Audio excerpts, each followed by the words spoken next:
Hello class 12, this is your chemistry class and we are discussing about nitrogen containing compounds. Today's class is about alkyl isocyanate. So let's start the class. So alkyl cyanide and alkyl isocyanate is different in terms of the linkage of the alkyl group, okay, linkage of the cyanide group. So cyanide, as we have discussed, cyanide is an ambident nucleophile, okay. Cyanide is an ambident nucleophile, so it is able to link through by using both carbon and nitrogen, okay. So alkyl cyanide is an ambident nucleophile and it is able to form the linkage by using both carbon and nitrogen. So with the alkyl part it can link by using carbon, and with the alkyl part it can link by using the nitrogen atom, okay. It can link through carbon and it can link through nitrogen, both can happen, that's why it is an ambident nucleophile, okay. So when it will use the nitrogen, when it will link through nitrogen and when it will link through carbon, that is completely based upon reaction conditions, okay. Based upon the reaction conditions we can predict where the alkyl cyanides we will get and where we will get the alkyl isocyanide. Iso means linkage through nitrogen. Whenever the linkage is through nitrogen, that is isocyanide, and if the linkage through carbon, then simple cyanide. So based upon reaction conditions we can get either alkyl cyanide or alkyl isocyanide. Next we will see the preparatory method for the preparation of alkyl isocyanate. What reaction conditions would be maintained to get alkyl isocyanate? Preparation.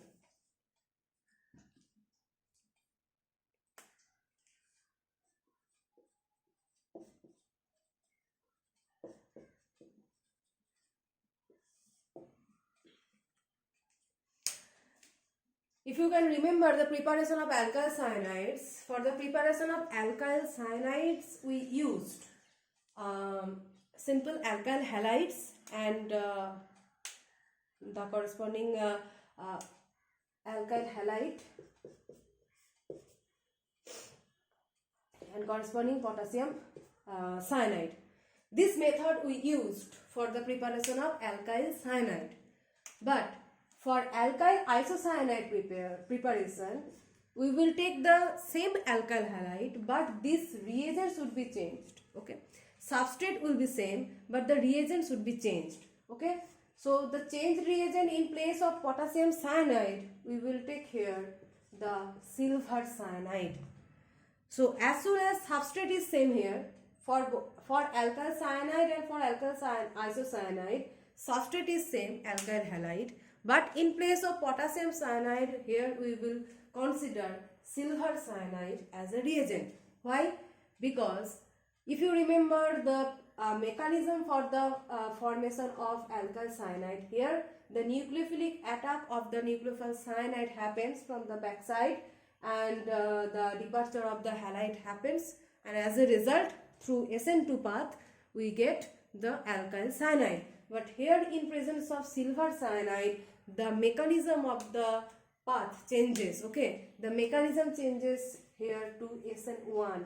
In presence of silver cyanide, the mechanism is SN1. So what happens in SN1 mechanism? At first departure of the leaving group happens, then one carbocationic part is formed and this is the leaving group, X minus is the leaving group and the carbocation is formed in SN1 reaction. And here if you break the AgCN, it will form Ag plus and C triple bond N minus.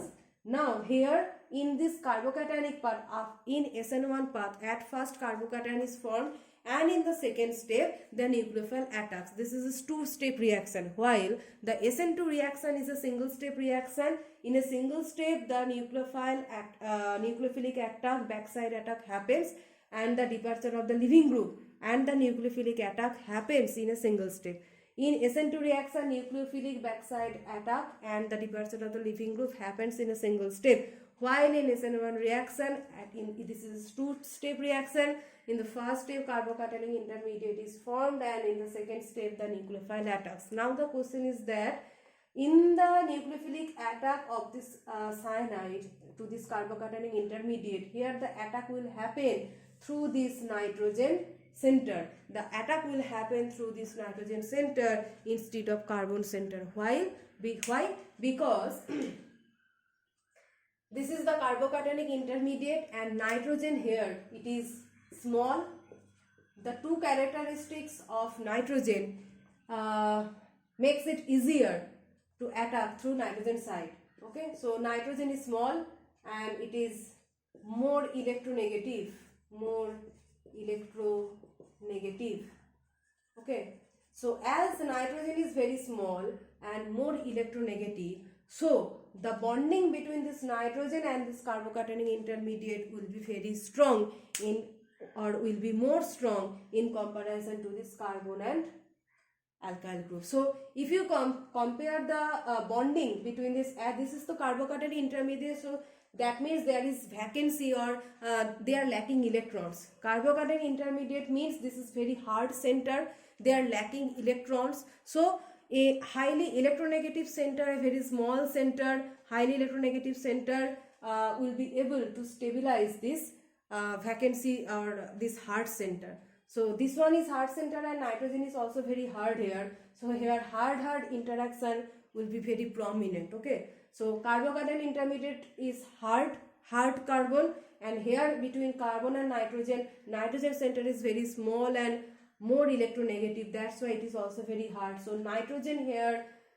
is more able to stabilize this carbocationic intermediate than the carbon atom. So here interaction will be between carbocationic intermediate and nitrogen, and the product will be Rn triple bond C like this. Okay, so here we will get isocyanide. So the most important question comes here that when we react alkyl halides with potassium cyanide, we get alkyl cyanide, but when you react alkyl halides with silver cyanide, we get alkyl isocyanide. What is the reason behind that, or justify your answer? So the reason will be that in terms of mechanism, you have to remember where is the difference, and the difference is in the mechanism. So in the first case, in case of potassium cyanide, the reaction happens through SN2 mechanism. That's why in a single step cyanide attacks from the backside and the departure of leaving group happens in the same step, and we get the alkyl cyanide. But in the second process, in case of silver cyanide, the reaction mechanism changes to SN1 path, and in the SN1 path at first, by the departure of the leaving group, carbocationic intermediate is formed, and this is a very hard center. And if you break silver cyanide, in the cyanide there are two centers in the amide nucleophile, that is, one is carbon and another one is nitrogen. So between carbon and nitrogen, the nitrogen center being very small and more electronegative than carbon, it is a more able its ability to stabilize this carbocationic intermediate is more than that of carbon. So the linkage will be through nitrogen center, and we will get Rn triple bond C, that means alkyl isocyanide. So this is the overall explanation of this question, that when or how we can get the alkyl isocyanide, and why is the difference between potassium cyanide and silver cyanide, where is the difference, why are we getting the different products. Okay. So in the next class, we will discuss about physical properties and chemical properties of alkyl isocyanides.